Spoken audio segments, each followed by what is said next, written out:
Today, I'm going to talk about openings, and in particular, I want to begin by noting that the art of studying openings has evolved, and the clearest indication I have for that is nowadays when I go to an open tournament and play, say, a 2100 or even a 1900, it is not out of the ordinary to see super GM level prep from that player.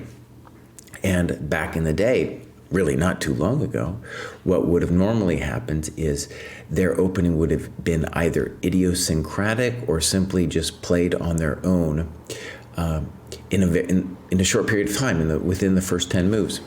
And previously what would have happened is that the lower rated players would have tried to run away from theory, to try to get out of the feared book of the GM or whatever. And now they are very well prepped and they are like armed to the teeth when it comes to the opening. After the opening is a different story, but the opening they are armed, and I have to rise to the new level, just not to get wiped out in the opening. So today I'm going to outline the new process that I've discovered along with my 9-year-old coach, ChessLatte, who's shown me the ins and outs of Chessable. All right. Before we go on to detail the method of how to study openings, it's important for me to offer a disclaimer. As you know, I'm not too high on openings, and I do believe that the best way to improve your game is through studying your own games. Absolutely.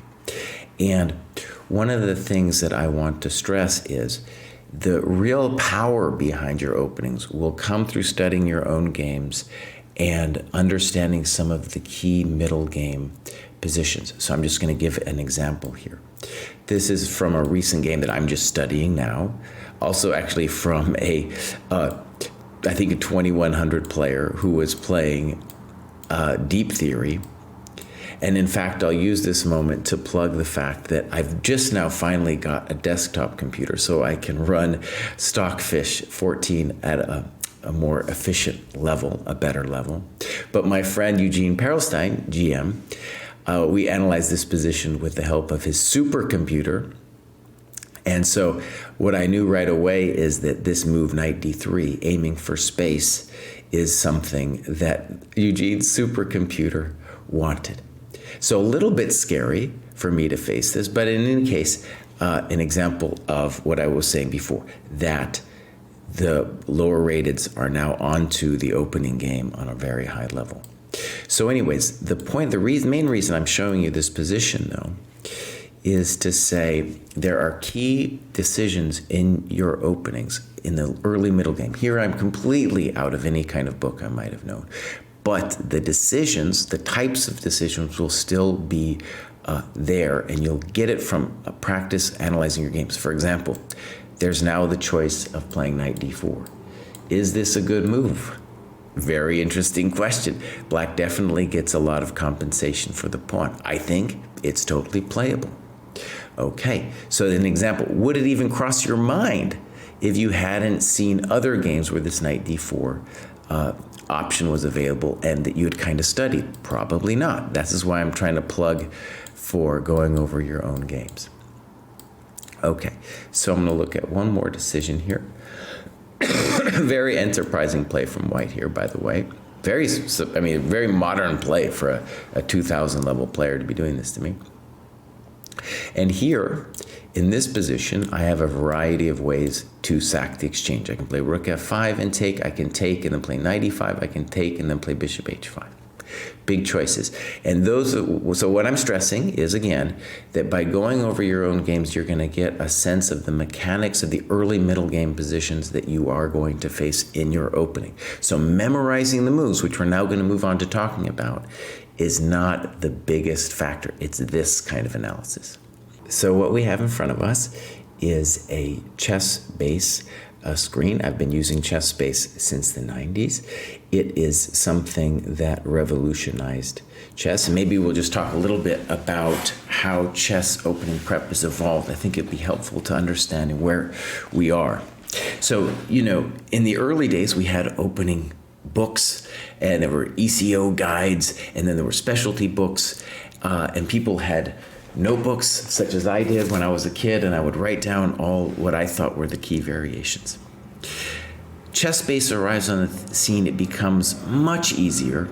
And just to see everyone's games is a brilliant piece of development in the chess world, probably the biggest in terms of developing our understanding. Then what began to happen was we started playing online, and what title players were doing was they were using their online blitz games when they're playing other GMs to test out their openings. And they would have files in ChessBase, and every time they played some opening against another player who played an interesting idea, they would analyze it and then add it to their notes. And so what we had back in the day with ChessBase were these files that were incredibly long that no human mind could possibly remember. But the blitz game served as a way to force yourself to be like, hey buddy, make a move. Let's see if you can remember what you did in your file. And that was what was going on for decades. What I myself and many other GMs were doing. Okay, now here's the interesting thing.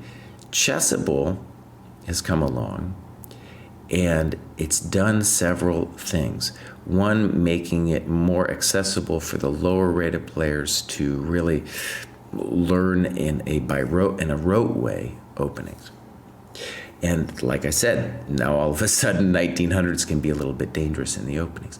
What it's also done, though, is it's forced, I think, the files to become more comprehensible. So for example, what we have here is my file for the bishop b4 check in the Catalan, which I came up with. Now, as an example, if you buy a course on Chessable, it will be really a lot of analysis here. And I have a book here that I bought, though, The Queen's Indian Defense, also has a huge chapter on this bishop b4. And what I'm going to try to sell you on today is that you should make your own Chessable files in ChessBase. We'll talk about some options about how to do it if you don't have ChessBase. But you should make your own file, and that you should not try to do some epically long thing. Now, if you make it epically long, Chessable will force you to learn all of these side variations, and it will become just a devil's task. And what you will do, if it's really long too, is you're going to get some positions that you just don't understand. And the Chessable will mark them as difficult moves and force you to do them over and over again because you just don't get it. You never understood in the first place what the move was about. So when you make the files, here's the interesting thing. It's possible in ChessBase using the reference database, which is just amazing, right? Which shows me everything I need to know here, to really easily cut through the garbage, and using the reference database and Stockfish 14, or it could be 15 soon, right? To cut through all of the mess. Very easy. And in fact, so this file I created, I think, in under a half an hour. Just the basic lines. And I did not want more than that. And what I really wanted in all these files is I want to check the tactical variations with the computer that help me understand exactly what's going on. Let me give you an example. So the position could easily evolve, I think I'll call this even the main line, to something like this. And I would feel, as just a human over the board, feel real funny about the move bishop a6 because of the move knight e5. It'd scare the pants off me, right? So I need the computer to show me what's going on in this variation. And the computer's amazing, and it calmly plays knight h5. So this is a variation I can learn with the help of the computer that makes it, makes my task much simpler. And these are the kinds of tactical things I need to understand in order to do the file. What I don't need is the 60 pages of random side variations and this and that. And here's one of the main points I want to make. One of the main reasons to make your own file is you want to make it so that you can stop when you feel comfortable. Really important. Because if you're doing somebody else's course, they're going to try to be complete. And they're going to also be to try to be objectively correct. Whereas you need to stop in some position where you're like, oh, I get it. I understand. Game goes on from here. I have a rough understanding of the position. For example, let's talk about this knight d2. Fabi played this a couple times. Do I need to know more than this? No. No, I have a rough sense of what's going on. Now, you might want to go deeper than this, and that's fine. But you want to stop when it feels comprehensible. Another quick note. This is something I've learned as a coach. The computer loves space and it loves bishops. But there'll be a lot of positions where the computer will say +1 or something amazing like that. And they will be the kind of positions that as a coach I know that in general players aren't comfortable executing until they're, I don't know, 23, 2400, even beyond that. It can be very hard, especially the space advantage to convert that, whereas the computer just loves, absolutely loves the space advantage. Okay, so the great thing here, we're going to show before we move on to Chessable, is that all you need to do is save it as like a 0-1 or a 1-0, and then you can highlight that at the bottom, hit your Control-C or whatever Mac thing they do to grab that. Just doing this, boom, you've got it, and then we're going to move it over to Chessable. Okay, before we go to Chessable, I want to show this situation here. I'm going to move out behind the Lichess screen. I am not a huge user of Lichess, but I have students that do. And one of the things about ChessBase, the main things for me, is not just openings, but as a place to put your games, right? So for example, this is a file that a student, or 5 chapters that a student of mine did. And one of the cool things about this that ChessBase doesn't have is I can then, as a coach or just a friend, I can come in and like say something like, no way, dude, you know, no way are we gonna, no way, and then it'll mark it as my note if he comments too, right? So it's a really cool way to edit a file that's more interactive. And I think that, you know, what I'm trying to say is ChessBase isn't the only way to make a file and then move it over to Lichess. You can do it, to Chessable. You can do it on Lichess. Chess.com is slowly evolving its situation. It's not as nice as this yet, but that will evolve. And I'm just trying to say that the file that we create by ourselves doesn't have to be with ChessBase. There are other ways of doing it. The main thing is you make the file, you make it something that you understand, and you don't make it too long. Okay? All right, let's go over to Chessable. So here we are at Chessable, and I have a 9-year-old coach, ChessLatte, who taught me how to use this site. Like with ChessBase, there's some things that you need to know how to do, and they're not immediately intuitively obvious. And I'm going to try to show you the basics of how to use it today. Now, one thing you'll see is, if you're familiar with Chessable, you'll see that I have an incredible amount of variations to review.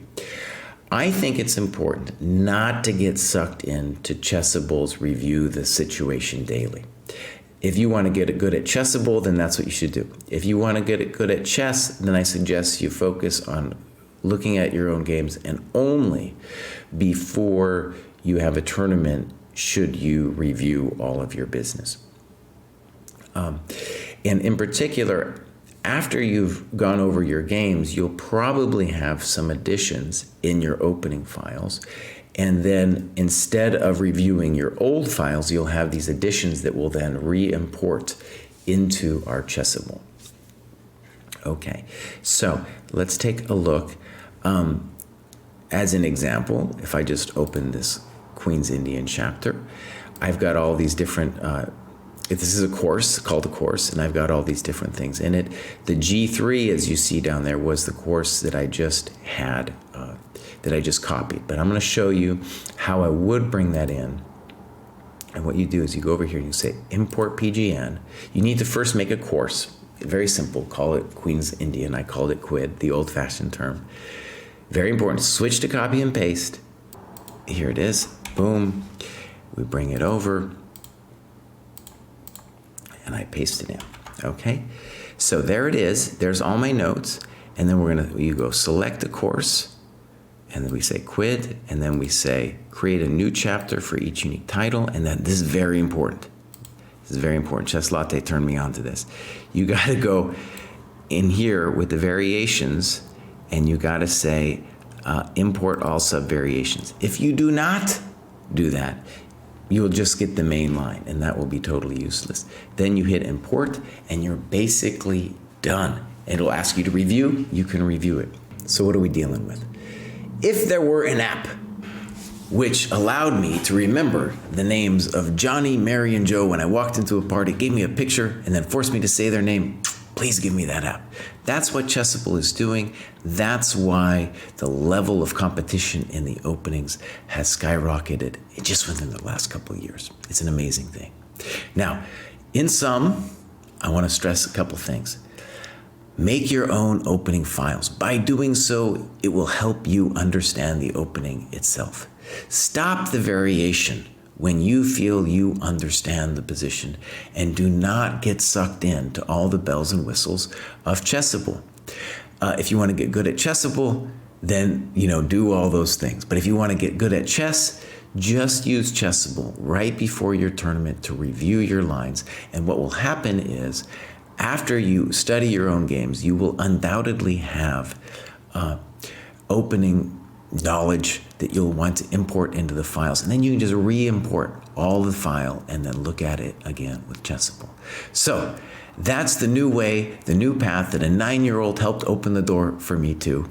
And I think it's going to be the way a lot of players are going to be using Chessable in the future to really up the competitive nature of the game, of the opening at even the lower levels of the game. ChessLatte, for example, that kid is got a rating below 1200 at the moment. He's playing in those lower sections, but his Chessable XP or whatever it's called is through the roof. It's getting more dangerous out there, my friends. All right, bye-bye.